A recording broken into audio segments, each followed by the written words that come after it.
Guys, welcome back to crunchy girls. ഞാൻ ഉമ്മാൻ്റെ വീട്ടിൽ പോയ വിശേഷങ്ങളാണ് കേട്ടത്. അപ്പോൾ നമുക്ക് കണ്ടു നോക്കാം. അപ്പോൾ ഞങ്ങൾ രാത്രി തന്നെ ഉമ്മയുടെ വീട്ടിൽ പോയിട്ടോ. ഞങ്ങൾ നാളെ തന്നെ വരും പറഞ്ഞിട്ട് ഞങ്ങൾ രാത്രി തന്നെ പോയി ഇപ്പോൾ കൊണ്ടാക്കി തന്നു കേട്ടോ. അങ്ങനെ ഞങ്ങൾ അവിടെ എത്തി. ചായ കുടിക്കാൻ ചിക്കൻ കറിയും സമൂസ ബീഫ് കറിയും ബീഫും പൊറാട്ടയും പത്തിരിയും ചെറിയ പത്തിരും വലിയ പത്തിരൊക്കെ ഉണ്ടായിരുന്നു കേട്ടോ. അങ്ങനെ ഞാൻ എന്താ കഴിച്ചെന്ന് വെച്ചാൽ ബീഫും പത്തിനും കഴിച്ചു. ഫബ ഒരു സമൂസ കഴിച്ചു. പിന്നെ ഞങ്ങൾ രാവിലെ കഴിച്ചപ്പോൾ ഹിന്ദി എഴുതിയിട്ട് എനിക്ക് പഠിക്കാനുണ്ടായിരുന്നു. പിന്നെ അവൾക്കും പഠിക്കാനുണ്ടായിരുന്നു കേട്ടോ മാത്സൊക്കെ. അവളും എഴുതി, ഞാനും കുറച്ച് നേരം എഴുതി. പിന്നെ ഞങ്ങൾ അലിമിയെ പോയിട്ട് എൻ്റെ ഉമ്മയുടെ വീടിൻ്റെ അടുത്താണ് അലിമിയ. അപ്പോൾ കുറച്ച് സാധനങ്ങൾ മേടിക്കാനുണ്ടായിരുന്നു. ഞാനും ഉമ്മയും ഉണ്ണിയും ഉപ്പിയും കൂടി പോയിട്ടോ. അലിമയിൽ പോണ വഴിയാണ്. ഞങ്ങൾ കുറച്ച് നേരം ട്രാവൽ ചെയ്തിട്ട് എത്തിയിട്ടോ. അലിമയിൽ എത്തി.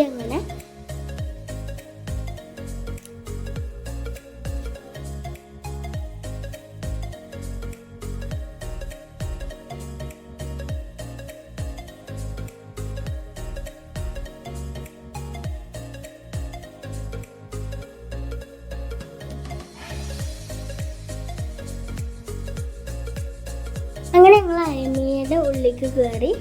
ഞങ്ങൾ ഷോപ്പിംഗ് തുടങ്ങിയിട്ടോ. കൊട്ടൊക്കെ എടുത്തു. ആദ്യം ഞങ്ങൾ കുറച്ച് മുട്ടായൊക്കെ നോക്കി. പിന്നെ ആവശ്യമുള്ളതൊക്കെ ഞങ്ങൾ എടുത്തു. പിന്നെ ഈ ബിസ്ക്കറ്റിൻ്റെ ആ ടോയ്സിൻ്റെ സ്ഥലത്തേക്കൊക്കെ പോയി. പിന്നെ ബിസ്ക്കറ്റൊക്കെ എടുത്തിട്ടുണ്ട്, ഡാർക്ക് ഫാൻറ്റസി.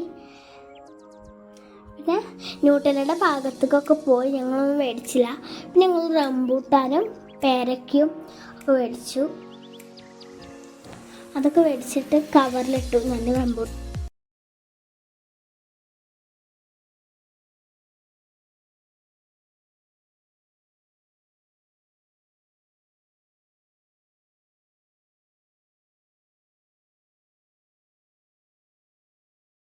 പിന്നെ ഞങ്ങൾ ജ്യൂസ് നോക്കിയിട്ടോ. ഞാനത് ഇതാണെന്ന് എടുക്കാൻ വിചാരിച്ചത്. പിന്നെ ഞാൻ നേരെ വേറെ ഒന്നെടുത്തു. അടുക്കണ വീഡിയോ എടുക്കാൻ പറഞ്ഞു. പിന്നെ ഞങ്ങൾ ബുക്സ് എടുത്തു. പിന്നെ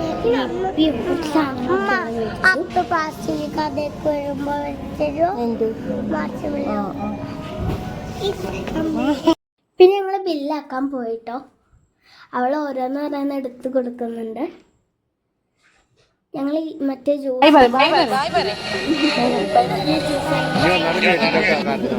പിന്നെ അവൾക്ക് കണ്ണാടി മേടിച്ച് കൊടുക്കാത്തതിൻ്റെ കരച്ചിലാണ് കേട്ടോ. എങ്ങോട്ടും പോയാന്നുണ്ടാവും കരച്ചില്. ഞങ്ങൾ അവിടെ നിന്ന് തിരിച്ചു പോന്നു കേട്ടോ. വീട്ടിലേക്ക് തിരിച്ചു പോകും. വരുന്ന വഴിക്കൊക്കെ കരച്ചിലായിരുന്നു കേട്ടോ അവളെ. പിന്നെ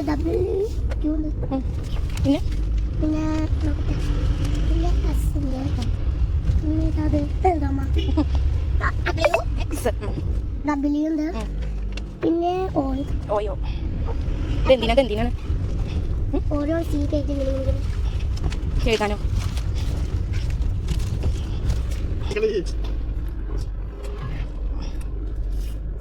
ഞങ്ങൾ വീട്ടിലെത്തി. സാധനങ്ങൾ ഞാൻ മോറൽ സ്റ്റോറി ബുക്ക് മേടിച്ചു. പിന്നെ ജ്യൂസും ഡാർക്ക് ഫാൻറ്റസി നൂഡിൽസും റംബുട്ടാനും ഒക്കെ മേടിച്ചു. പാരക്കൊക്കെ മേടിച്ചു. ഐസ്ക്രീം തിന്നിട്ടോ കുറച്ച് കഴിഞ്ഞിട്ട്. പിന്നെ ഞങ്ങൾക്ക് കുറച്ചും കൂടെ എഴുതാണ്ടായിരുന്നു. ഫെബ എഴുതാട്ടോ. അവൾക്ക് ഈയും ആയൊക്കെ എഴുതാണ്ടായിരുന്നു. മലയാളത്തിലെ ഈയും കുറച്ച് നിൽക്കുന്ന നല്ല മഴ. അപ്പോൾ ഉണ്ണി മാത്രമാണ് കേട്ടോ വീട്ടിലുണ്ടാക്കുന്നത്. ഞാൻ മലയാളത്തിൽ കഴിക്കുന്നു. അതിന് ഉപ്പൊക്കെ കുടിക്കും. പിന്നെ കുറച്ച് കഴിഞ്ഞപ്പോൾ ഞങ്ങൾ വന്നു. മന്തി ഉണ്ടാക്കിയിട്ടുണ്ടായിരുന്നു കേട്ടോ. ഉപ്പ കുറേ സേവറിന് മന്തി ഉണ്ടാക്കി. അതുകൊണ്ട് ഉമ്മ ഉണ്ടാക്കി കൊടുത്തു മന്തി. അപ്പം ഞങ്ങൾക്ക് പിറ്റേ ദിവസം സ്കൂളുണ്ടായ കാരണം ഞങ്ങൾ തിരിച്ച് ഉപ്പയുടെ വീട്ടിൽ പോയിട്ട് രാത്രി. അപ്പം ഇത്രേ ഉള്ളൂ ഇന്നത്തെ video. Thank you for watching. Like and subscribe. By.